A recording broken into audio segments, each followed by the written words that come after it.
kid, but that's okay. All right. We have happy Saturday, Heaven Hill. I can finally have my drink. Very excited. We're here with Paul Masterson and Paul, who we know each other previously through Bruichladdich days. So excited to see you land. It was a great company. Had such a great time at Heaven Hill when I was there a few weeks ago. So excited to try these and also chat, learn a little more. Paul, you want to introduce yourself, and then everyone else feel free to pour the old Fitz 10-year that you have. Yeah, first of all, I want to say, thank you all so much for being here. If you somehow manage to stumble into possession of these whiskeys and don't know where you are, congratulations. You're one of the luckiest people on earth. Please go and buy a lottery ticket. Your luck is riding pretty flippin' high. Yes, my name is Paul Masterson. I have the great pleasure of being the West Coast Heaven Hill Whiskey and Agave educator. I'm a fourth generation hospitality specialist. My mom's side of the family had a hotel business about an hour and a half west of New York called Fernwood. The hotel is not there anymore, but it is now the largest Buddhist retreat center in North America. So if you go up there, you'll see a massive Buddha statue where my grandparents' house once was. But the condos are still up there. But you know what? I think we're doing good work today with whiskey. Keeping the peace and doing our little whiskey meditations, as I like to call it. But I've been in the hospitality business for about over 20 years. And the last 10, when I was behind the stick, was at Seven Grand Bar Jackalope in LA, where I think I've served probably some of you folks. I went to work I left the bar world to be the single malt specialist for Remy Cointreau, representing the Bruichladdich distillery for Southern California for about a year. And then that role went away in a company reorganization. Now I've been with Heaven Hill for just under 3 years and been the West Coast ambassador for about 5 months at this point, but longtime fan of Heaven Hill. I think what we have here today is a murderer's row of a lineup. I've been on the road for a while, so some of these samples you guys have that I do not have. Some of these are things that I've never even had once we get into some of those bonuses. So I can't wait to hear what you guys think about it. I'm going to have to come and see Nando and sip on some of these in the future. But Absolutely. Really excited to be here. And if you have any questions, please let me know. If I don't have the answer, I will find it out for you.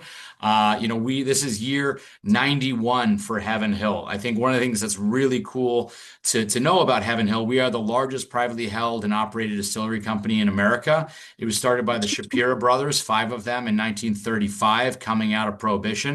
Previous to that, they had been in the department store business, and their ethos there carried over into their whiskey making ethos. Their ethos in the department store and common goods thing was best possible quality products at best possible price. You don't have to do a lot of shenanigans if you're making a really, really good product and offering it at a really good price. That's how you get loyal, partners and guests and buyers. And the same thing continued on into our whiskey. So we started laying down whiskey in 1935, released the first Heaven Hill bottled and bond 4-year-old in 1939, in December of 39. And, it's kind of been nothing but smooth sailing ever since. There hasn't been any ups and downs in the whiskey business. Nothing ever happened. We'll probably touch on this later on. But, there've been lots of ebbs and flows in the whiskey business when a lot of people didn't think that bourbon or rye would ever be a thing and kind of were ready to let go of some really storied brands, the first of which we're having here, Old Fitz being an example of it. Heaven Hill came on in and snapped it up. What I like to say, it's kind of like when there's a really cute gal standing by the wall that no one's asking if she wants to dance. We went and asked if they wanted to dance, and you know what? They're great dance partners. So we've been continuing to build out the dance card with some amazing whiskeys over the year. I'm optimistic as to what the results of San Francisco Spirit Awards will be this year. If you guys are aware of that award competition, it's oftentimes considered one of the most competitive. Heaven Hill 2 years in a row is the most awarded distillery at San Francisco Spirit Awards. I'm hoping for a three-peat. But anywho, as I said, 4th generation, deeply Irish. So if I go into making a short story long, I come by it honestly by being a person of Irish descent. but we've got some great whiskeys here that I think are going to take us along on an excellent journey. And Nando, thank you for reaching out a while ago to do this. Excited to come on in here, and we're amongst friends. So if you have any questions as we go along, let's ask them. Absolutely. I was going to say there's no fires in Kentucky ever, right? Never, never. So yeah, we need to go through. I mean, this we'll go well, especially with lightning strikes. I mean, I think one of the things we're looking here with this old Fitz 10 that we've got, I'm going to be sipping on. You guys have the 10-year. At some point, I might actually sip on one of the other, but these are our, you can't record it. These are our bottled and bond. And I think one of the things that's important, if people haven't touched on bottled and bond in a while, I think it's pretty indicative of our country. A lot of people don't know that the first law that was governing any sort of clean air, clean water, clean food was 1897. It was the Bottled and Bond Act, and it was regulating whiskey. What date? Do we know what date? 1897. We're going back to the Bottled and Bond date. The date, though, March what? I think it was March 5th, remembering correct. Are we, am I off? I've been traveling too much. I thought it was March 3rd. Is it March 5th? Well, you know. Let's see here. Let's get now I'm questioning it. I was just creating some here. Let's see here. Yeah, it's March 3rd. March 3rd, you were correct. Oh, I was like questioning it for half a second. I was Yeah, like, well, maybe you know, this is March 3rd. yeah. All 1897. right, sorry. So we're going, yeah, 1897. It's a great point. We have this one of the few times when the public and government come together in concert, because the issue was, back in the 1800s, up until the 1970s, doctors were prescribing alcohol for all sorts of aches and pains, exhaustion, all sorts of things. Binno, good to see you. Welcome to the party. Yeah, so before 1897, it was being prescribed for all sorts of things, and people were getting their prescriptions, and you had folks who were compounding their whiskey, where they're buying basically new make and adding all sorts of things to it. Some of which were just fine, like prune juice or cherry juice to give it some color, but then other things to try and mimic the smell and burn, things like creosote and kerosene and turpentine and tobacco spit and all sorts of other things that not so great. Cyanide would go in there, and so people were getting sick and dying, and something needed to be done about that. So the Bottled and Bond Act happened, which guaranteed that when you bought something that was bottled and bond, you knew that you were getting the good stuff, that nothing else was in there other than the whiskey. Bottled and bond as a category is the most regulated and rarest form of spirit that is produced in the world. In the U.S., currently there's over 2,600 distilleries. So over 10,000 types of American whiskey. Over 10,000 individual marks of American whiskey. Less than about 200 are bottled and bond, and only around 20 are over the minimum aging of 4 years. And we've got one right here in terms of the 10. So I think when you drink this, it's one of those things where, man, oh man, it speaks for itself. Yeah, I actually really like this. By the way, the new 11-year that came out, I think this year, stupid good too. Okay. I don't have any of the 10. I've got some of the 11. Yeah. Oh, 11's great. Yeah, agreed. I go to this place called Cannery and I drank the entire bottle. So, what were you gonna say there, Mel? Through the 50s and 60s, your cough medicines were mainly alcohol. Yeah.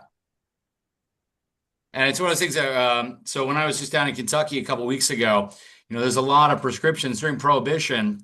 Bottled and bond was the most common thing that was issued for prescriptions. There was some other stuff, but the vast majority of it was because it was in government bonded warehouses. The most common prescription was 1 pint per 10 days, which to me is not very much of a prescription. Bernie Lubbers, the global ambassador for Heaven Hill Emeritus, who still works with us about half a year, he found an excellent prescription where the prescription for a lady was 1 wine glass full of whiskey 3 times a day. And that's absolutely a prescription. The question is, we're talking a 4-ounce pour, a 6-ounce pour. Either way, You know, that to me sounds like about an accurate amount to be prescribed as a bare minimum from the years of 1920 to 1933 until we have the end of Prohibition. In those Wow, years, we could change the shortage or the surplus real quick with prescriptions Correct. like that. What did this cure her of? Bitchiness. I think a lot. Hey, you know, what was it, Dean Martin that said, I feel sorry for people who don't drink. That's the best they're going to feel all day." Oh Yeah. yeah, for sure, 100%. You know, all sorts of things. I think, you know, maybe Andy, maybe, you know, having that much whiskey allowed her to go to a happy place where she wasn't listening to any gripes and concerns from anyone else in the house. Oh, yeah. You know, and there was Don't in tolerate the Fernando for Hey, in the you early can do it. I've got it here. what was that, Mel? in the early 1900s in particular, but it actually lasted much longer than that. There was a tonic for women called Mrs. Pink's, Hmm. and it was mainly alcohol. Yeah, I'm gonna have to dig into that. Yeah. I know about Mel was there. He remembers. Yes, Mommy's yes. Little Helpers. Pepperidge Farm remembers. I know the 40s into the 60s of Mommy's Little Helpers, the pills for like, oh, you need some energy and help getting stuff done. They're amphetamines. It was basically low grade speed back in the day. It's like it's Nothing. Yeah, amazing. Yeah, I think it we've was. come a long way. Yeah. But what we have here with this 10-year-old Fitz. This is our classic wheated mash bill out of Heaven Hill. So it's going to be 68% corn, 20% wheat, 12% malted barley. And you know, a lot of the early stuff as we were talking about before, Nando and I of you know, his first registered of Old Fitz coming out in 1884. And then that originally was basically as a non-distiller's product being bought, and then it went into association with Stitzel Weller, and then of course with Pappy Van Winkle. I know there's a lot of folks out there who are always chasing after those Pappy bottles. I would compare a lot of our Old Fitz decanter series. I'd say put them side by side with some of those Pappies, and in my biased opinion, I think quite often we beat the brakes off of the Pappies, especially the 23. I think to me that one's a little bit over oaked. But at the end of the day, the stuff that you like is the stuff that you like, and it's food. So if you like it, you're correct. If you don't like it, you're correct. It's and if you find yourself with a decanter that you don't like, call some of us up on this call. We'll come and relieve you of that juice. It will be our distinct pleasure to save you from that whiskey. So what do we think? You guys have this 2024 spring release of the 10-year. What are we thinking? Freaking delicious. Yeah. Yeah. Speak up. Amaretto on the nose. Amaretto on the nose. Mhm. I think it's a great opportunity of, you know, you guys have probably all been in multiple tastings. I always recommend placing the nose close to it and breathing in gently through your mouth to get those light elements because your oral nasal cavity is connected. If you just take a big sniff like you would with wine, you're just going to smell alcohol since wine caps out at about 14% and whiskey. I'd like to snort some up my nose, Paul. Yeah. You know, if your nose is that long enough to reach the bottom of your Glencairn glass, or maybe it's just that your glass is so nice and full. We do have more whiskeys to taste, Benno. So I would say pace yourself if you're dipping your nose already in the whiskey. To be fair, 50% is usually pretty low starting point for us. So Yeah. but that's okay. This is for our tastings. This is normally this is actually pretty low-ish ABV for what we normally do because normally we start right around 48 to 50%, and then we usually jump to 60% pretty quickly. Our climate. We only have 60% at the end. Yeah. And then we have these? Yeah. Miles. You've done tastings before? No, this is my first tasting. Oh, I'm so sorry. I apologize. So we have a rookie. So we're gonna go. Or I don't want to say a rookie. Obviously, you've drank before, but I have quite a collection at home. yeah. Nothing like this. My fiance screams at me every time I walk in with a bottle. Oh, just wait. It keeps it gets worse. But it's like I get fascinating. excited. Yeah, I get to So, that's because you don't live here. When you lived here, you used to yell at me. yes. So I'll go through. Okay, sorry. I'll go through it real quick. So just like Paul said, right? When we're nosing, we always nose first to taste, right? And so when we nose, I always like keep my mouth a little bit open as we're nosing so that, think about it like a car window, you're moving air through, right? And then palate for me personally, this is how I taste. Everyone else here who's done this a million times, you can chime in if you do it differently. But my first sip is always a quick first sip to get the palate ready for whatever that ABV is going to be as we climb in ABV. And then my second sip, I'm usually letting it sit on the palate a little longer, moving around. And then, Awesome. and we're super open here. We just like to have fun. So, speak up, ask any questions, smart, dumb, whatever you think. Let's have, and we have fun. That's it. Yeah. Well, I think That's the whole point of this. I think part of what in talking about that, pulling up those small elements of air, of breathing in through your mouth, it might smell different nostril to nostril. If you smell a lot out of one nose and nothing out of the other, good indication that you either have a cold or a deviated septum. And that might be a time to see the doctor. If all of these throughout today smell the same to you, please go and see a doctor. Something has happened. Not already. Yeah. What are you pumping for big doctor or something there, Paul? What's going on? I'm just saying, hey, look, what we're doing is we are doing self-assessments. This is about self-care. This is a self-care session Exactly. where we are. Hey, this is a prescribed medicinal tasting. Yeah. I appreciate it. We'll see what happens the next one. There you go. And then, I mean, I don't know, between basketball and boxing as a child, I've broken my nose enough times where, sometimes my nose is just completely off. So it is what it is. But I think luckily the face is still pretty, but But the aspect here also is everyone also has a different sense of taste and smell based 100% on where you grew up, what you enjoy, 1000%. how your brain is wired based on the progression of foods that you enjoyed. Women also neurologically and physiologically have a greater sense of taste and smell than men do. Leading theory on that evolutionarily is that there's a lot of things that are bitter and off smelling and off tasting in nature that are poisonous. Fun fact, water drop hemlock, one of the more potent things that's very common in nature. It is part of the carrot family. Its roots look like carrots. There are many accounts of dudes going camping, pulling up things they don't know what they are and cooking them and dying. So if you're out there and you find wild carrots and you don't have an herbologist with you, do not cook wild carrots. It is quite possible, especially if it has a bushy top, that is water drop hemlock. But ladies, if there is a slight smell or taste that you're asking the guys, hey, do you get this as well? And we don't, we're not being difficult. We probably just can't detect it. And so just always like to lay that in there as well to prevent potential disagreements on is there a thing there? And I'll get into one of my favorite tasting note at some point. Either way, you're not wrong. So Yeah. that's the beautiful thing, right? Because we all have different, like you said, different experiences. Because I get a lot of like Mexican foods for me, like that I grew up with, that I'm like, I'll say moles and then mazapan. Yeah. A lot. Like I get the De La Rosa taste a lot when I'm drinking peated whiskeys, and then people will be like, "What the fuck are you talking about?" I'm like, "Never mind," but I know what I'm talking about. And then eventually, once I brought a bunch of De La Rosas and I had people try them, and they're like, "Oh, I see what you're saying."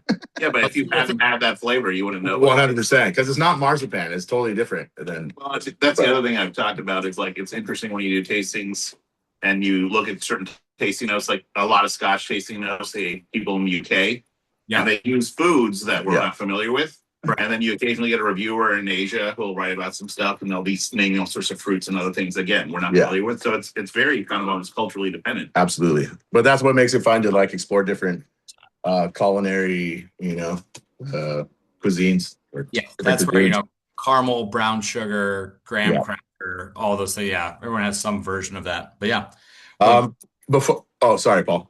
No, that was it. Yeah. Before we move on, I'm just gonna say I think that Old Fitz for me was, from all of the bourbon tastings we've done, that's probably one of my favorite openers, if not my favorite opener. I actually really enjoyed that. So bravo for that 10-year. I'm glad. I was kind of bummed we didn't do the 9-year because I have 2 of those bottles, but so I can get rid of one. But look, I'm glad we did it for the taste. It was really we can good. always do another one. We're constantly releasing fun stuff. As I was talking about, I think some stuff's been going out about it. Fernando, we were talking about this. Later this year, we'll be releasing another bottle and bond. Heaven Hill has the largest bottle and bond collection of any distillery.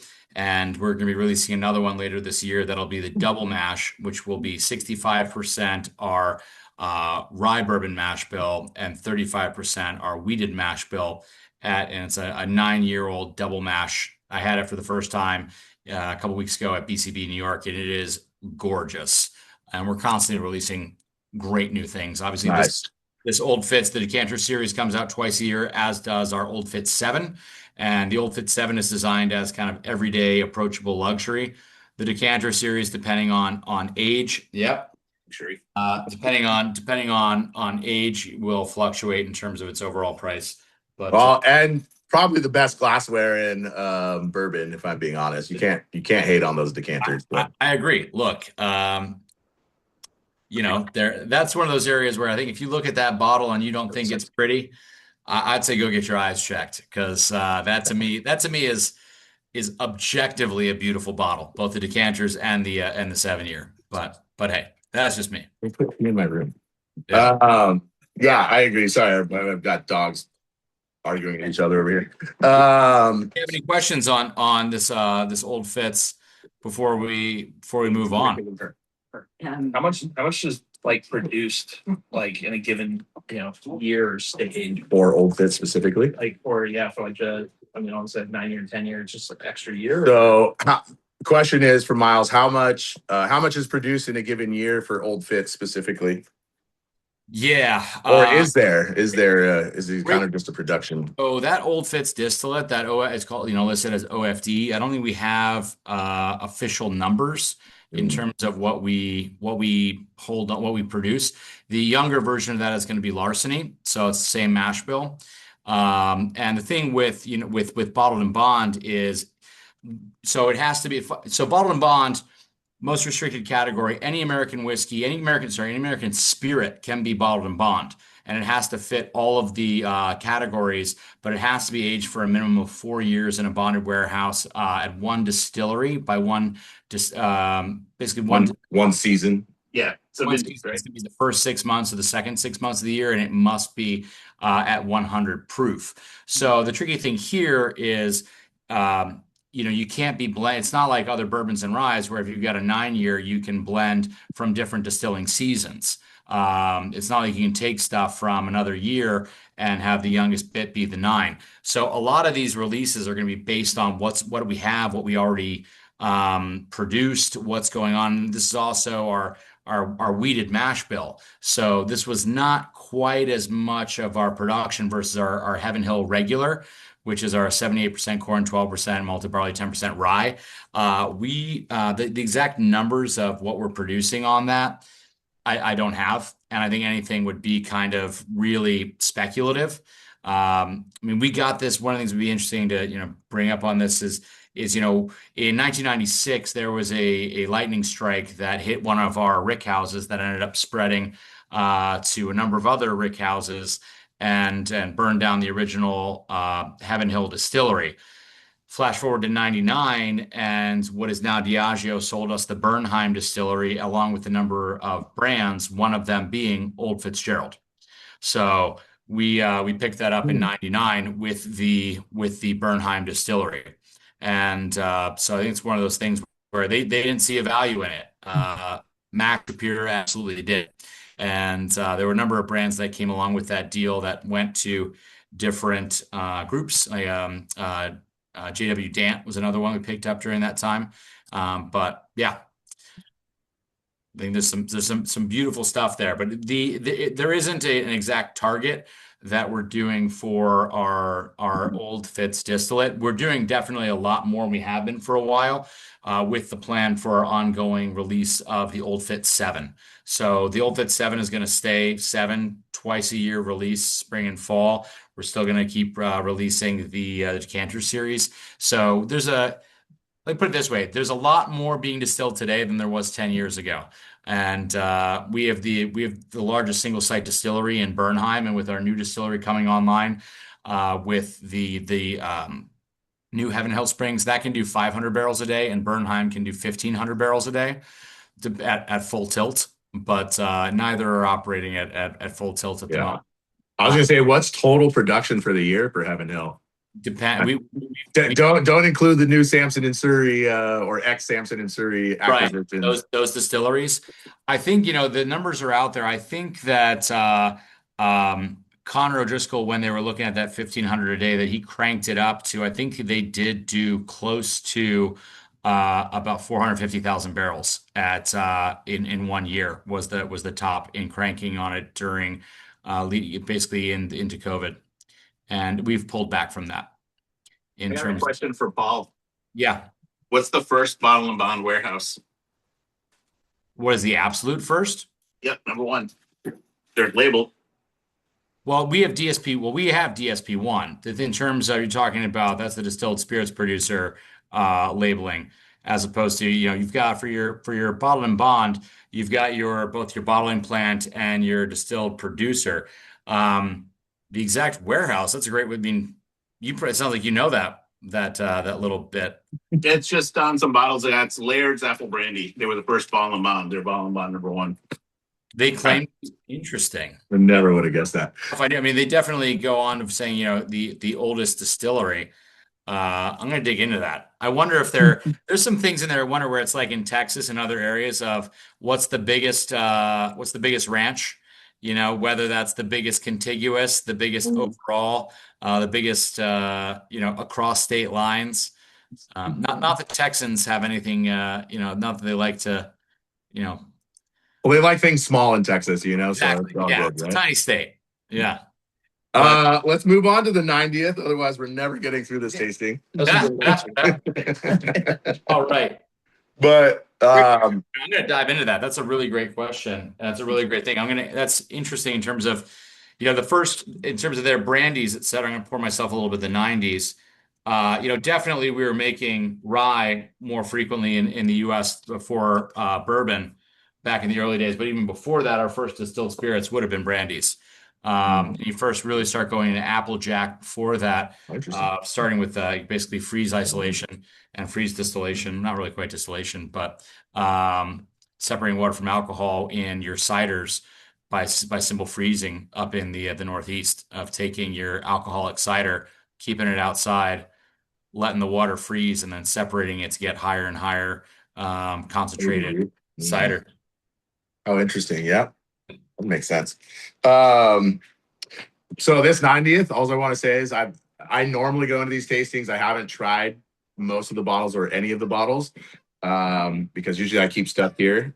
This one is at the bar I go to again at Cannery, and I've had it a couple times. It is I know it's good, so I'm hoping everyone enjoys it today. Yeah, this is good.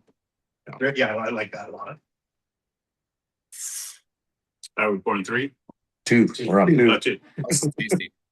That's what I said. We've got to get going. Right, number two. Exactly. Yeah. Well, less history moving forward, but yeah. Yep. So here we've got, as I think you had listed in the raw, our regular mash bill of that 78% corn, 6% malted barley, 10% rye. And sorry, say that again. What's the listed? This is our Heaven Hill standard, which we call HH Reg. Our 78 corn, 10% rye, 12% malted barley. Okay. Yeah. And in commemoration, since we started distilling in 1935 of our 90th anniversary. Yeah, and this one I think I paid. So I think SRP was somewhere around 150, 160, if I remember correctly. I think I had to pay like $220 to get it. So whatever, it happened, but it's actually really good. It's fantastic. Yeah, this blend is this is a blend of 204 barrels. And, the youngest of them being 9 years, 8 months in Rickhouse's G&H. So I guess when you guys set out to blend something, that's a lot of barrels to blend. When you set out, do you understand that that's probably going to be a one-time thing, or do you think it's something that can be replicated? I think they look at it. So, for example, like our the Elijah Craig small batch, those are usually 200 to 300 barrel blends. Really? Yeah. Evan Williams is usually around a 500 barrel blend. A lot of people don't realize that usually, like a lot of the bigger producers, they're doing like 500 barrel dumps. Wow. and that's where when you go into single barrels, where you really get into some really amazing things. And as we were talking about, the other distilleries, et cetera, like, at Widow Jane, the 10 is always only a 5-barrel blend. And all that stuff is everything out of Widow Jane is generally going to be 10 to 12 barrels. It's a different approach to the spirit. And I think there's a different thing in terms of what you can do in terms of complexity. We have Tawny down there at Heaven Hill, and we have the whole kind of tasting panel where you start pulling from stuff, and you kind of, I think, sometimes more is more, where you're setting a base, and you're kind of, when you have the ability to start playing around with a lot of really good ingredients and look at batch. And, again, when the youngest, it's a 9-year-old, the youngest thing in this is a 9, probably going all the way up to 12 or 13 years. I haven't gotten a full confirmation on that, but I would definitely say this is at least going up to 12 years. But when you're looking at what you're going to have of your total volume at that point, at 10 years plus, you're oftentimes, you can be down to 50% of volume of that 200-liter barrel. So you're not getting, generally you're losing about 10% to soakage in year 1. And then Kentucky, oftentimes about anywhere from 3 to 5% given on year placement, et cetera. So you get your concentrations there, but yeah, I mean, hence why, and this is just, at 53.5, this is just delicious. Yeah, I think this is right in my bourbon ABV wheelhouse. Plus, after you just explained that, my age range, like I love 8 to 12 is kind of my normal, like that's where I really love bourbon at. So yeah, it's a tasty dram. What are we thinking so far? Kind of apples to oranges in terms of these two different mash bills, but different. I think you see how even on the nose, the wheat pulls through on the first one versus, that rye. I actually get a little bit of like a citrus pop in the mid to finish, mid palate to the finish on this, which I don't remember getting initially. So, but this is, all around, this is just really good whiskey for me. Yeah, and we also, there was a heavy char component as well. It's, listed on the bottle. The 30% of that was a heavy char in terms of this blend. So we're also basically playing around with a couple of different elements there. Our standard really that we use is a level 3 char, but we're always playing around with all sorts of different things in terms of toasting, with our finishes, in terms of our toasted Elijah Craig bourbons and ryes. Right now they're out, and always playing around with different things. If you ever get the chance to go to the distillery, there'll be the Heaven Hill Select, and so lots of different cask finishes there. And also sometimes we'll do some fun stuff with the William Heaven Hill releases. So yeah. Oh, the William Heaven Hill 19-year, one of the best things I've had, or if not the best thing I've tasted all year when we were there. It blew, I forgot what else we tried next to it that you guys just released, but it blew that out of the water. It was so good. So many good and tasty things. Yeah. I love there's a chocolate cherry component that's really well balanced on the front palate that I really enjoy about this. Agreed. I don't like when the cherry's too overdone, because then it starts tasting like cough syrup to me. But I think this is really well balanced here. Could not agree more. Cough syrup flavors and bubblegum flavors are things that I'm the most sensitive to, that I do not really enjoy. Yeah. Same here. Yeah. Fair. Thank you for reminding me. I forgot I had this. Yeah.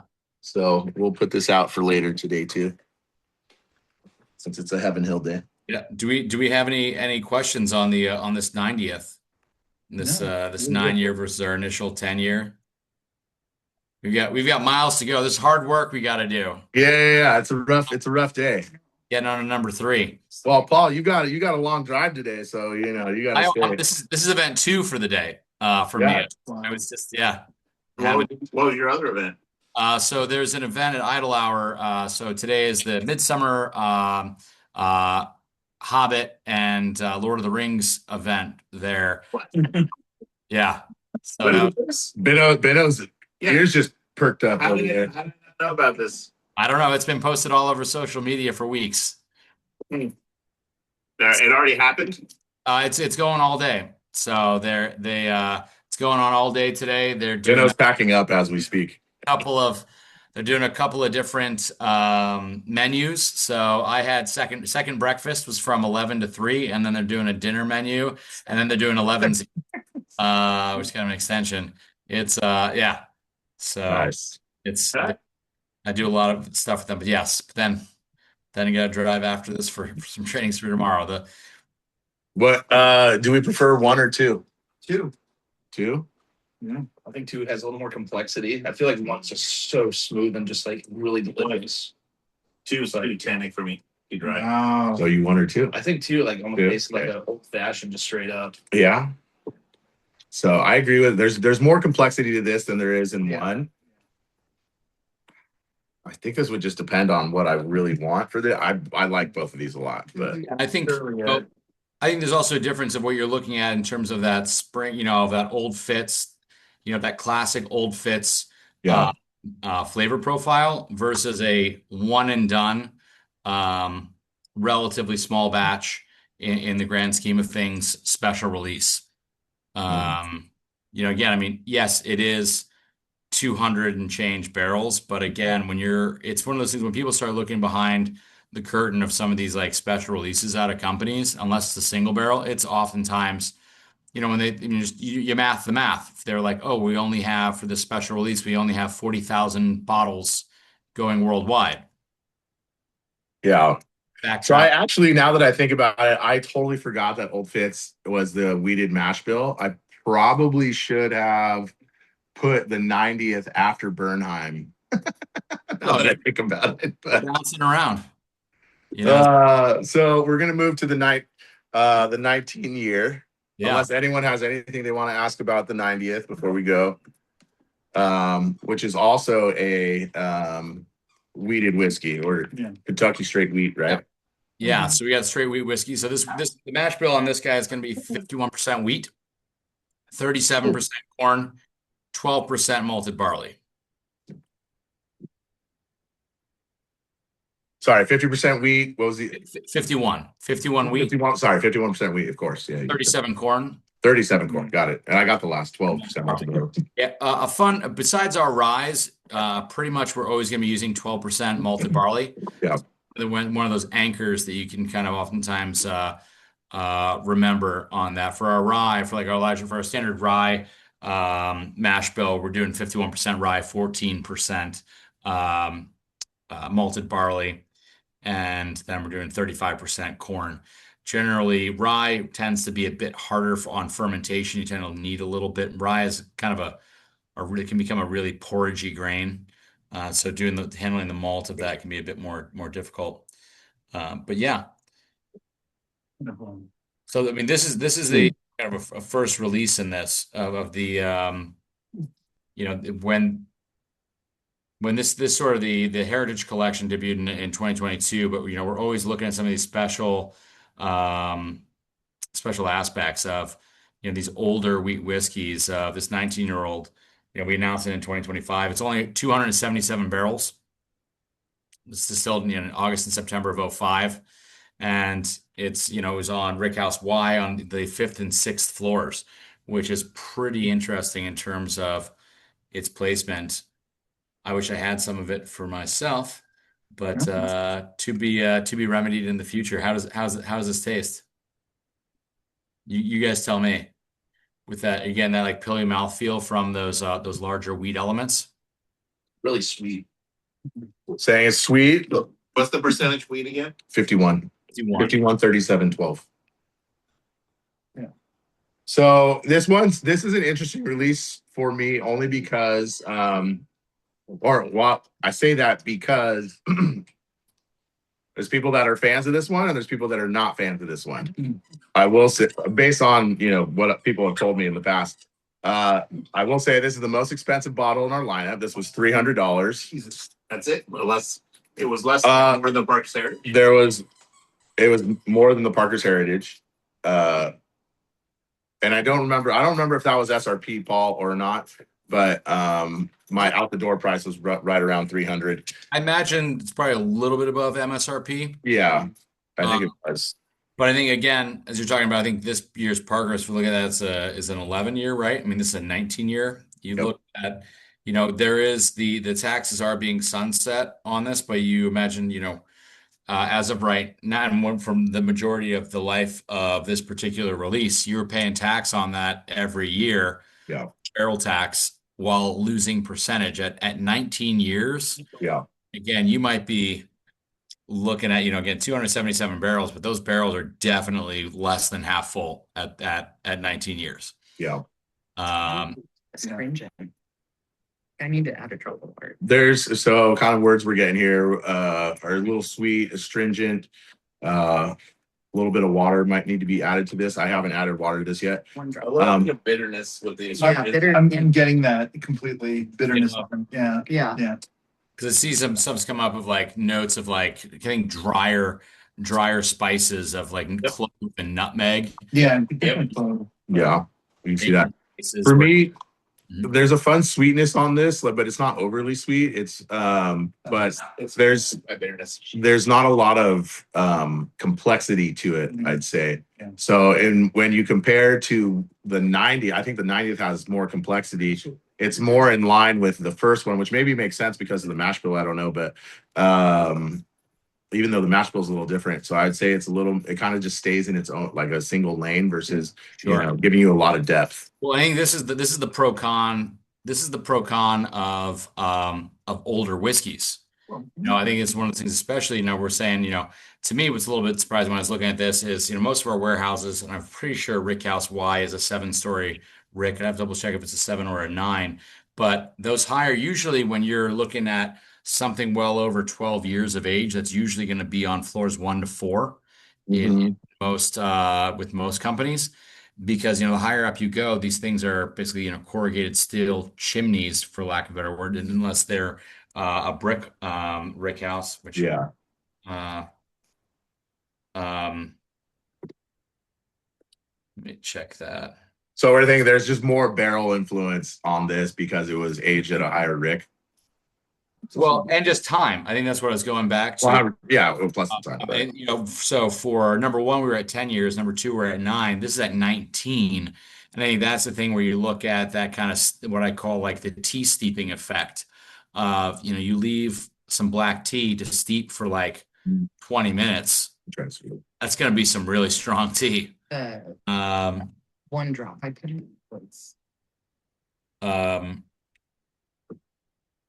No. That one isn't coming up. To take a look at that. What barrel char do you think you would put this at? It's probably like, I would think 1 or 2. It's not high.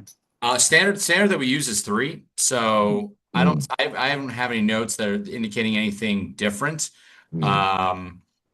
So unless you've already, I would imagine, it's pretty much, especially 19 years ago, we were all pretty much doing pretty standard style, which is at a 3. Our standard barrel char is going to be a level 3 char. So I think the biggest thing that you're looking at here is just barrel influence. This is where some of those really famous bourbons.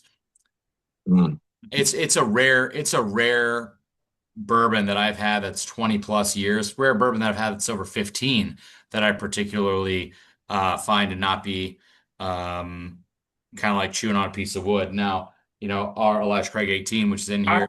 I don't think this is like chewing on wood. There's just there's a bitter aspect to it for sure. There is I will say when you add water, I feel like I added too much water, maybe like 1 or 2 drops max. I did 1 drop. And I added a little more than that, and it thinned it out too much. Yeah. Like where the sweetness is prevalent, but there's like not much else after that. Well, to be clear, I'm not saying this won't be chewing on wood because, first of all, I haven't had it, but I'm saying there's some ones out there that people say they'll like. Oh, agreed. Sell a kidney for. I mean, case in point, there's a 23-year-old very famous one out there that I think is like chewing on wood chips that people want $500 to $1,000 for, and that to me is just not. That's on the low end. You mean like 2,500 to 3,000? Sure. Yeah, and the whatever that is, the 15-year-old's a heck of a lot better for sure. So I couldn't agree with you more, Nando. I think the 23 is basically dead. The 15 is Way better.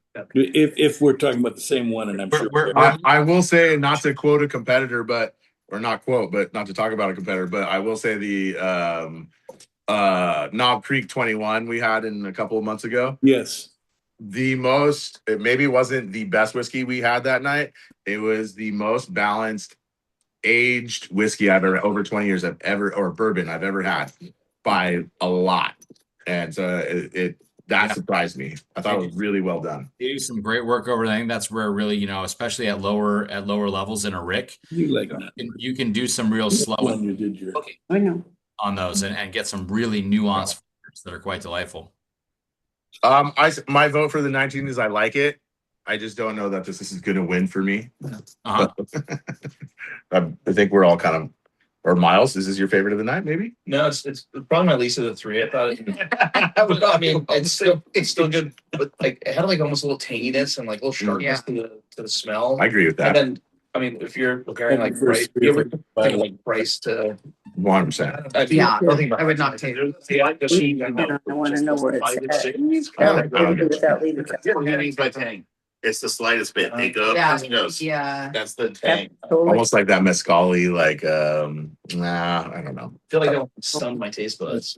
On the other hand, Yeah, That I added spending some real money. balance. I was just made it better. Way So I think the consensus over here is maybe one drop is perfectly enough to kind of open this up a little bit more and make it a little more balanced. But yeah, I think once you bring in price to it, I think you can't really pick this over the other two. Oh, he went to the couch. I saw that. Yeah. Because he scratched his body. But I'm glad we got to taste this. So I think it's always fun to try things that are, a little. I mean, all of our lineups are not cheap, so I'll say that forefront. But because we try and do nicer stuff out of any distillery or brand that we do, and so it was really fun to try this. And maybe this isn't something you go and buy a bottle of now, but at least you got to try it. I think 100%. This one's only. Next up is going to be Bernheim, though. I'm actually really excited for this because I've heard a lot of really good things about this one. I haven't tried it though. I do not. I'm gonna go. I've got a Bernheim Barrel Select or Barrel Proof that is around the same proof, but I don't have that one yet. So if I'm being honest, I don't know. I think I have had Bernheim before, maybe once or twice, but I'm not real familiar with what Bernheim does. So I'm excited to get into this. Yeah, for me personally. So Bernheim again. It's wheat whiskey. So Bernheim.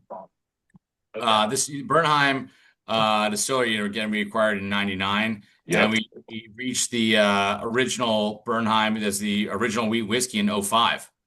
And I've heard some different stories over the years. I mean, please feel free to chime in if you've heard some of. Basically, the initial run of it came as kind of a whoopsie daisy in terms of a whole bunch of wheat came in, a whole bunch more wheat than was intended. And I was like, well, we got it. Whoa, totally different nose. Holy shit. Good or bad? Well, just totally different from what the noses that we got.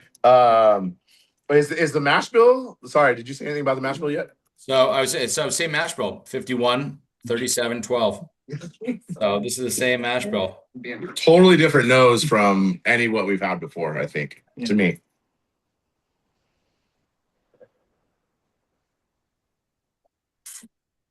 This one's definitely got some Kentucky too. I think this is a great comparison again of seeing what I like this a lot. Immediately. At 19. And it's interesting because on the back end, but on the back. Wheat whiskey in general and whiskeys with wheat as opposed to rye tend to push away from the barrel longer than a rye bourbon, as the flavor grain, rye versus wheat, which is part of the reason why when the double mash bill comes out, why it's a 9 instead of a 7. And so I think, again, I've got the barrel proof, but I mean, this to me, if the 20th is anything like this barrel proof, the 10 year is kind of a sweet spot of getting into that, pulling some of those caramels and vanillins and those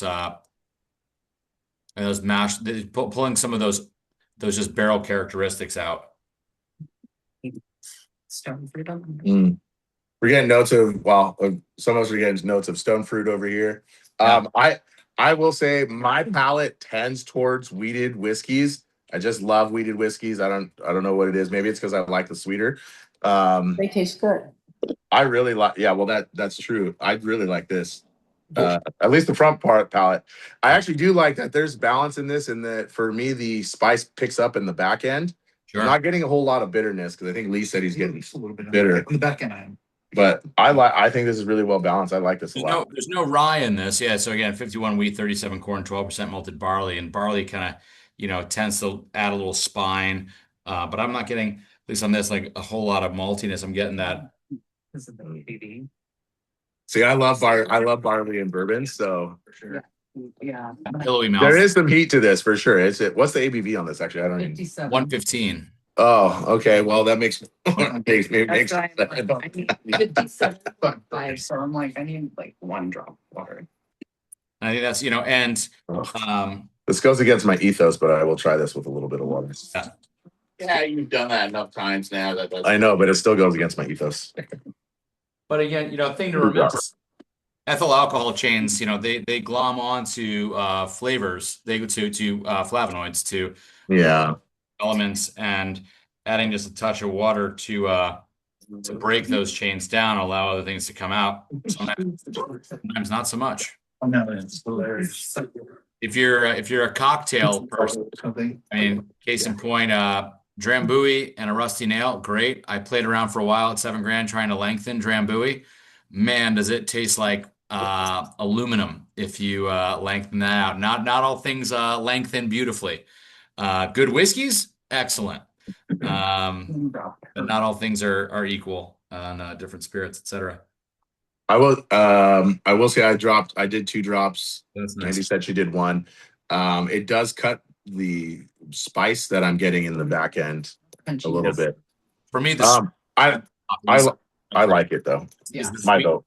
Andy, is the sweetness popping for you with the bit of water? Yeah. Yeah. And I do legit a single drop, and that's plenty to like balance it out, take away the punchiness of the ABV, and now get more of the sweetness. Well, especially depending on proportions, a tiny bit goes a long way. I mean, I always think of it when it comes to whiskey, water is kind of like hot sauce, or like good heavy salt on any other dish, or like really good pepper. A little bit goes a long way. Yeah. Yeah. What was I about to say? But it's still, even when you add water, it still holds up. It's really, I like this. This could potentially be my favorite so far. And so, again, this is an aspect of it. It's cool to harken back to, the Bernheim distillery when we picked that up in '99. It had just been retooled as well, and it's one of those things of what would become Diageo. They're really everyone was shifting really towards vodkas and gins and rums, and that had really been kind of the Idiots. trend 70s onto the 90s, and they just didn't see what was going on. That's where you also saw the fall of a lot of bottled and bond releases, where a lot of whiskeys were trying to emulate it by dropping their proof down to 90 and 80, trying to kind of keep pace. And it was a great pickup in terms of 99, and it is still the largest single site distillery in America. And it can crank. It's we don't usually do tours there because it is a very, very functional distillery. It's not the cutest distillery. You go to Heaven Hill Springs, that is a beautiful distillery. So the white paint's always on point for sure. It's just lovely. It's the little things. Conor O'Driscoll, he's to my knowledge, at least especially, he's the first like major modern distiller to get to design from the ground up a massive new distillery. Now, some of the guys, I don't know whether, and you guys would probably be able to speak to this. Some of the stuff out, I don't know whether they'd switched hands so many times of whether out in Texas, some of those guys with the double helix, et cetera, whether they designed that while still being the head distiller, or people coming in, kind of soup to nuts, getting to just design all their favorite elements to a distillery. I don't know that there are many distillers out there who've been able to do that. And I think that's part of the reason. And when you tour it, not if, but when, it's even just the simple things of the floors underneath where the stills are ever so slightly graded for cleaning. Because you need a clean distillery to make really good stuff.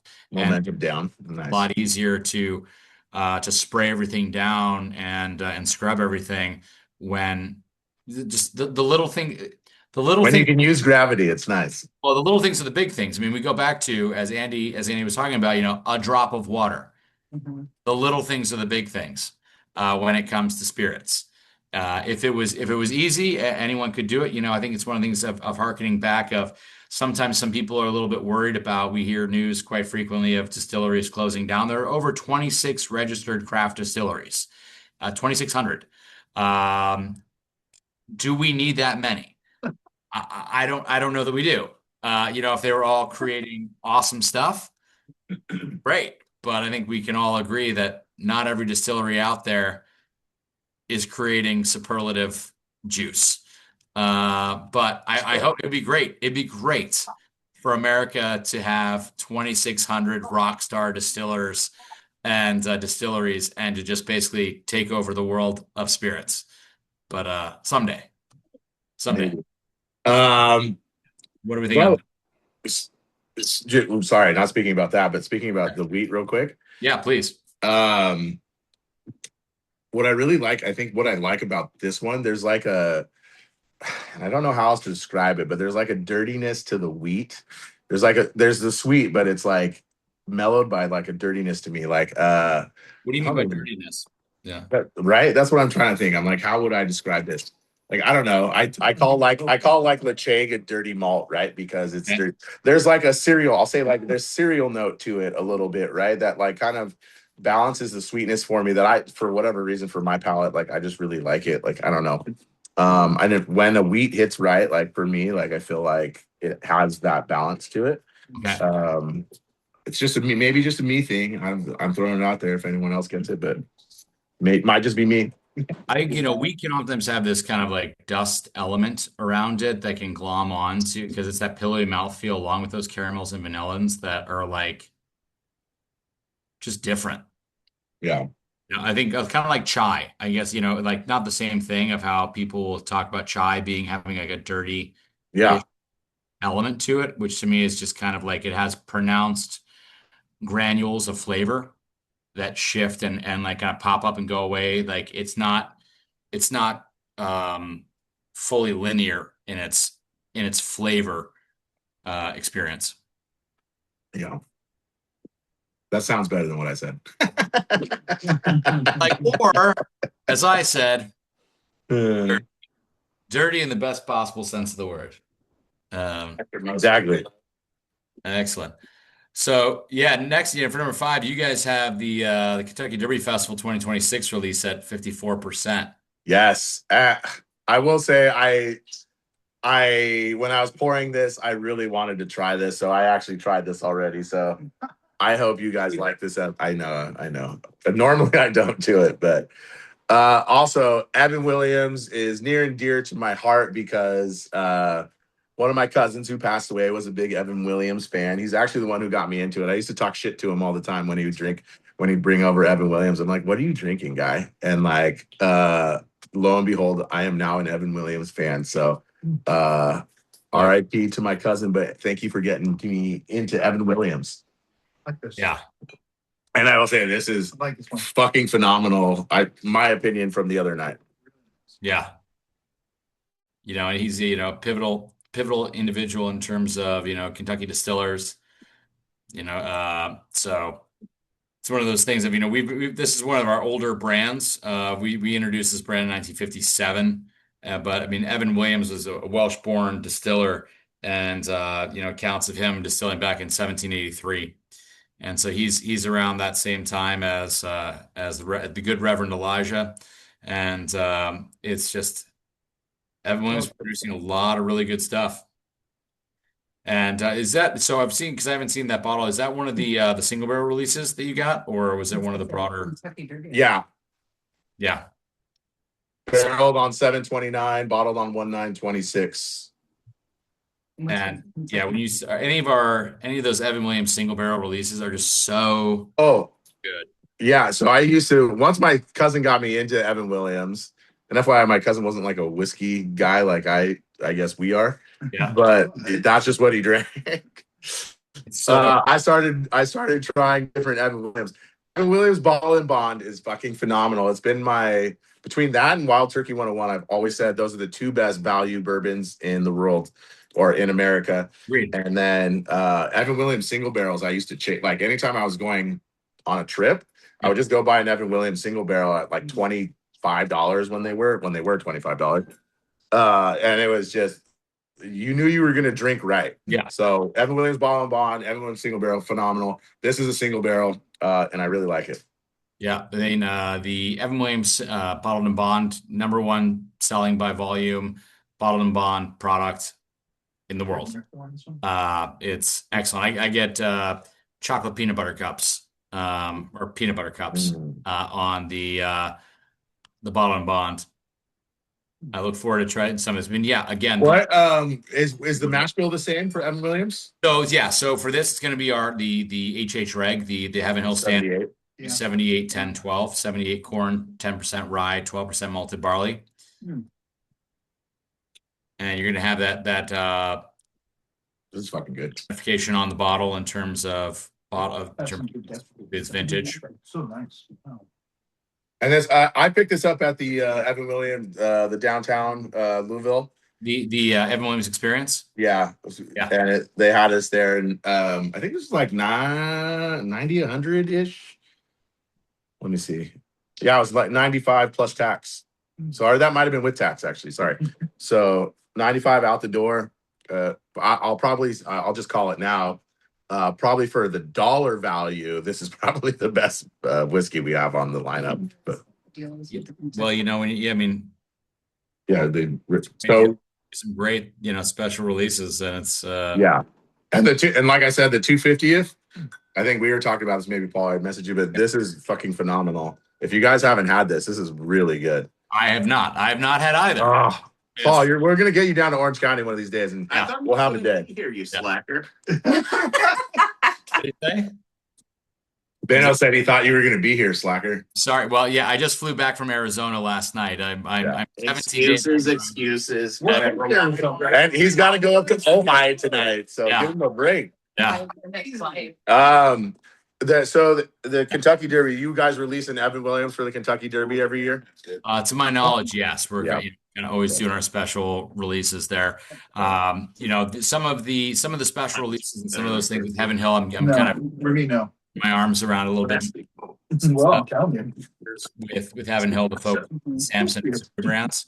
But I mean, Evan Williams is always, especially the stuff that we do in Kentucky, we're constantly doing special releases out there for all sorts of things that we rarely kind of hear about out here unless you're in the neighborhood out there that they just keep for Kentucky. Cause they like their whiskey a little bit in Kentucky, or so I've heard. Sure. There's a few folks who come into town to drink the whiskey.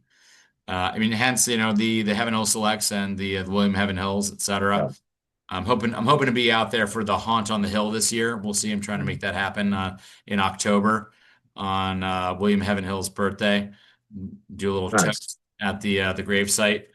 I hear it's great. Yeah, never been. So yeah, Kentucky's a little tough to get to from here in Southern California. If I'm being honest, not the easiest. There's not a ton of direct flights. There's not a ton. There's Chicago. There's a few, but not a ton. Yeah, exactly. There is a direct flight from here. You'll see them rarely here and there. It's out of LAX. You got to go through LAX. For us, it's harder. OC, right? No, OC. Sorry. This Evan Williams. It's a hell of a lot easier airport than LAX. But we got this Evan Williams is good. It's a lot more caramelly. Yeah. Than any of the other ones. No bitterness, no astringency, no acid. Love it. Nothing. Yeah. But I think the Bernheim too. It's a toss up between. I do like the Bernheim. He didn't ask you. I liked it. I like the Bernheim. You're talking about it. I'm saying. I think once you bring price into it, I think it's hard. Hard to beat this. Well, actually, sorry, Bernheim and this were the same price. Okay. How much? 80? 95. 95 with tax out the door. Okay. So either way, great product. I hope people keep sleeping on Evan Williams because it's like there's just such a good product and for an affordable price. Like the single barrels are now like $35-ish if you can find them because you stopped producing them for a little bit and then you started reproducing them, right? Once the Evan Williams single barrels. Yeah, to my knowledge, I think we just kind of limited where we were sending them. Okay. Makes sense. And so I don't know that I could be incorrect on that, but I don't know that we ever really kind of stopped. Got it. And the same, we've got some other brands that certain proofs, etc. We've curtailed some of what we release. Yeah. But well, for either way, for $35, Evan Williams single barrel, and for I think they're 18 now. Evan Williams bottle and bond should be on your fucking bar. Amazing. They're not currently on my bar because I have more shit than I fucking need. But that's a me problem. But if you have like a normal collection, I think those two should just always be on your bar. I think that I'll give mea culpa to my cousin in this fact that I talk shit before I knew what I was talking about. And what? I know that's shocking. On a Saturday. What's the but, Sounds nothing like you. I love it. No, this is great. But everyone's bottom bond, everyone's single barrel are great. And obviously this is amazing. Yeah. Amazing. So Hey, this is a safe space, guys. This is a safe space to share. Yeah. Calm down. For growth. Hey, I'm fifth whiskey in. I can admit it. This is my 11th whiskey in. How cavalier of you. Yeah. I take another tasting ball. That's true. I came from nice. So Ben are doing the heavy lifting of what tasting were you at before this? Grammars did a Living Souls tasting with Callum Leslie and Howard and Melissa Sachs. Nice. So we tasted 6 of the Living Souls pours before this. Did they do the 40 year? Yeah, they did the 40 year. Motherfucker. I'm gonna put that on. Good. It is good. I got it. It has Bowmore FWP. What time was this tasting at? 12 to 2. Oh. 30. Lee just got a little hard, so. Yeah. I think he came in his pants a bit. All right, sorry. We're still recording, so we're gonna go to the 6th whiskey real quick. All right. Gee. And keep these Hold on. Mel, Ann, what how'd you feel about number 5? You guys enjoy this? Or Ann says yes. It's good complexity. I really like it. Yeah, that's Okay. What good. about you? You said Ann says. What about him? Yeah, Ann said it's good. What about this other Ann likes it. other guy? Is he in the room? yeah, he's there. Yeah, no, all right. her palate's better than mine, so it's all good. Weak. And Hence we've Fifth been whiskey married- in, you can admit it. That's just what happens. But and as evidenced by the fact that we've been married 53 years, she's always There you go. You both got great taste. There you go. And I was digging into it a little bit. Yeah. So around 2021, 2022, for a little bit, the Evan Williams single barrel became Kentucky only. And that was just a case of basically people weren't picking it up. People were sleeping on it, as you were talking about. And so it's one of those things with our distributor. If it's not moving, if it doesn't make dollars, it doesn't make sense. Put this one in.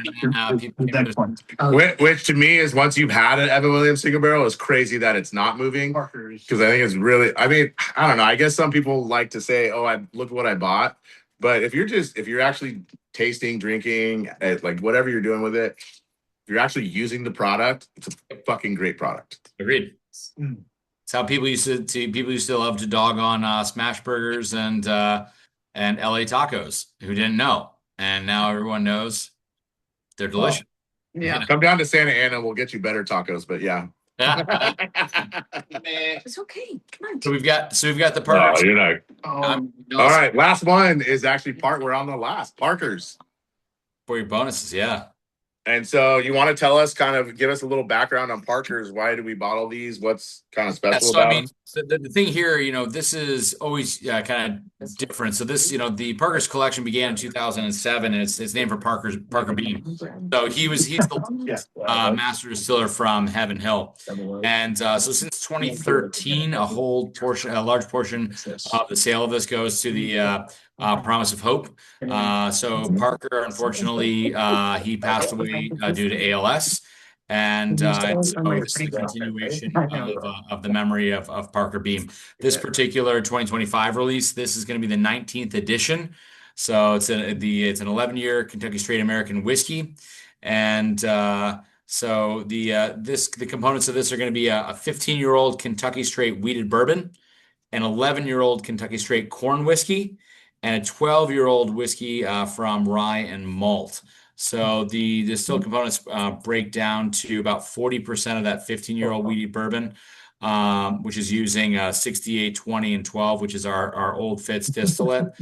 40% of that is going to be the 12-year American whiskey, which is a 50/50 rye and malted barley. Parker was always playing around with a lot of really interesting stuff. And the last 20% is going to be 11-year-old corn whiskey using our 8% corn, 12% malted barley, 8% rye. Interesting. So, yeah, it's a really interesting combination. I've had I like it. and I think this goes back to the aspect of blending of when we create a lot of really fun stuff. And you don't oftentimes see our American whiskey of our 50/50 rye and malted barley. It's a lot of really cool stuff that is going on at Heaven Hill. This one's the highest ABV we've had so far, but it does not taste that hot. Yeah, exactly. That's what I think. Agree. Everyone's agreeing. Agreed. Lee actually said exactly the same thing like 2 minutes ago. Yeah. Agreed. This is really good. Yeah. I've also, this was one much like the other one earlier. This one kind of got a little bit of hate. I think because it's not called a bourbon. I think that's why it got hate. I think this is really good. Well, I think a lot of people love to, a lot of people know just enough to be obnoxious to everyone around them.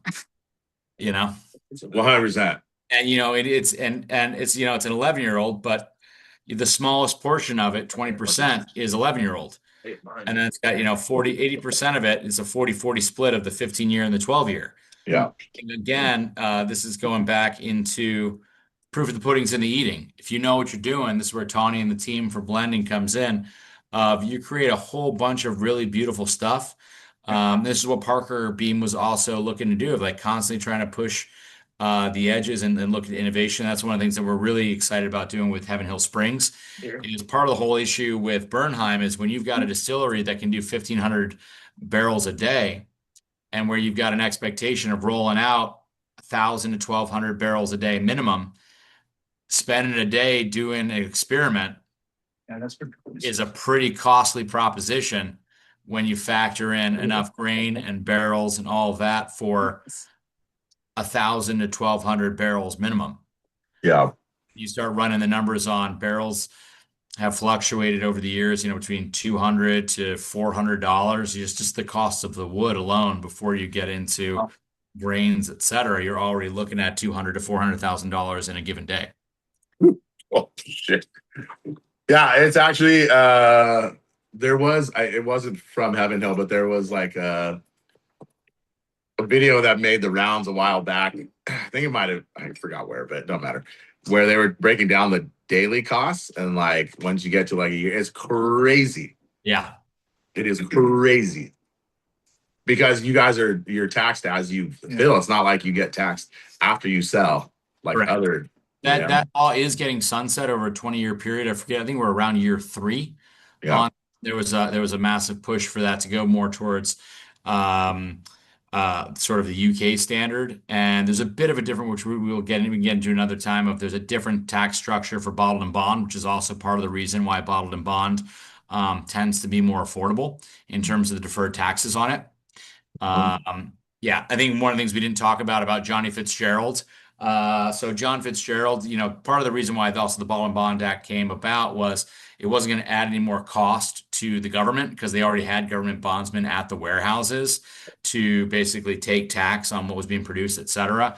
But John Fitzgerald was a government bondsman who had keys to warehouses. And there was this really strange thing that was going on of there was a John Fitzgerald whiskey that was being sold he was selling, and he didn't have any stills, and no one had ever taught him how to distill, but he did have keys to warehouses, which was mighty suspicious in terms of how he got his hands on some whiskey. which of course was through the act of larceny, which is why the younger Old Fitz is larceny, and the symbol on that is the lock. And on and on the Old Fitz, named after John Fitzgerald, the symbol on that is the key. So I didn't know that. yeah. Oh, That's cool. Nice story. I didn't know that. He's literally like character. Yep. Interesting. Back to this Parker's is really freaking good. Yeah. I like this a lot. I've had this a bit ago. Yeah. I mean, Parker's always, I think it's a really important thing. The wheat, corn, and rye. No, but there's also corn in there. Like, check it out. You want to see the bottle? I will. So I have two of these. I have two of these bottles. We opened one for this tasting, and I have another one. Yeah. I normally speaking, I don't get Parker's only because I'm not buying a lot of all the bourbon. I feel like you got to buy a lot of bourbon to get them, and I just don't unless it's for tastings. So this was one of the first Parkers I think this first Parkers I was ever able to buy. Great. I bought two, and I'm glad I bought two. I think this is really good. They're great. And I agree with everyone else that already said this is crushable. Yeah. At the ABV. Yeah. Like I would never, if you poured this for me, Dangerous. granted we've had 5 already, right? So there's that. But But still. even if I think I had like a lower ABV one and you went to this, I don't know that I would know that it's 61%. well, I think also take a look at these mash bills, in terms of what's going on. I've like chopped that up of what you're tasting right there. And again, it's been a hot minute since I've had it, but you've got 40% of that is on that wheated mash bill, that Old Fitz mash bill. Yeah. 40% of it is on that American whiskey mash bill of the 50/50 rye and malted barley, which is not common at all. Where you're looking at when people are like, "Oh, rye and malted barley isn't tasty." Nonsense. That's craziness. That's a bourbon drinker saying that. That is not a whiskey drinker saying that. Yeah. And then 11% of that is the corn whiskey, where a lot of people love to hate on mellow corn and corn whiskey in general, who just Why? I love mellow corn. How can you hate on mellow corn? ignorance. They don't know. They're like they think if just because you can get an under $20 bottle that's bottled For a $15 bottle, dude, you guys got to do mellow corn single barrels someday. Like just as you should take Westland, as the old friends over at Westland, take their April Fools and just do a single barrel of mellow corn. I'm not saying that we won't. And I'm definitely not saying that hasn't been something that has been pitched by the entire advocacy team. And I'm definitely not pull the trigger to make that happen. That'd be cool. That'd be so sweet. I would love to see that happen.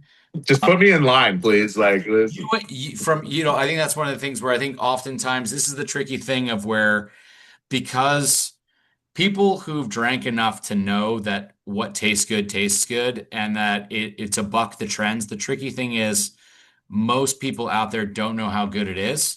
And we're having to convince some people to make it happen. So we're working on it. I mean, the other component in the corn whiskey, people that haven't had 100% corn whiskey, like, or I guess we're still talking about milk corn. Sorry. That 100% corn, there's so many good corn products out there. Yeah. Like I'm just going to use totally not one you're related to, but Corset's Whips and Whiskey, I think is Haven't had it. absolute phenomenal whiskey, 100% corn. They're out of Michigan. It's excellent. We support it. You do have to like a little bit sweeter. Like you have to be on the sweet side of things, but I think there's some really good stuff. But all that to say, this Parker's is really fucking good. Yeah. But Paul, I wanted to ask one thing, and then we'll ask what everyone's favorite of the night was. Yeah. Can you speak to this beauty a little bit before we turn off the recording? Sure. So, I mean, so the Elijah Craig 15. So for a while, we had not been releasing that Elijah Craig 15, the single barrel edition. It's something we've been wanting to for a while. Part of it was waiting to have enough juice. Part of it was looking at demands, etc. So we just released that again. Are you getting that? It is as of right now. You didn't look at the ABV. That's why you showed your head. So The inaugural 15 year Mhm. to be released. That is 108 proof versus the at 90. And for me, I mean, I get big chocolate cherry notes off of the 15. I didn't get a bottle of that. I've had it out and about. I think it's a phenomenal bourbon. It is. I've had a couple different ones. I will, again, it's a single barrel, so there's going to be a little bit of variation, but I think you guys went for similar notes. Obviously, to there's some comparability right there. Yeah. But yeah, definitely that chocolate cherry is for sure there. Agreed. Yeah. And I think, again, this is one of those things of the 5.4 on that with 108 proof. One of that thing of that was an intentional little nod at Heaven Hill of May 4th, 1964, which was the date that Congress recognized bourbon as a distinctive product of the United States. So it's a little bit of that distinctive aspect and that 54%. But yeah, it's one of those things of 5.4. Oh, okay. Yeah. Connecting dots. Sorry. Yep. 6th, 7th dram in now. So okay. 7, 8, 9, right? 4 o'clock. It's only 4 o'clock. Yeah. But all right. On that, I'm gonna stop the recording real quick.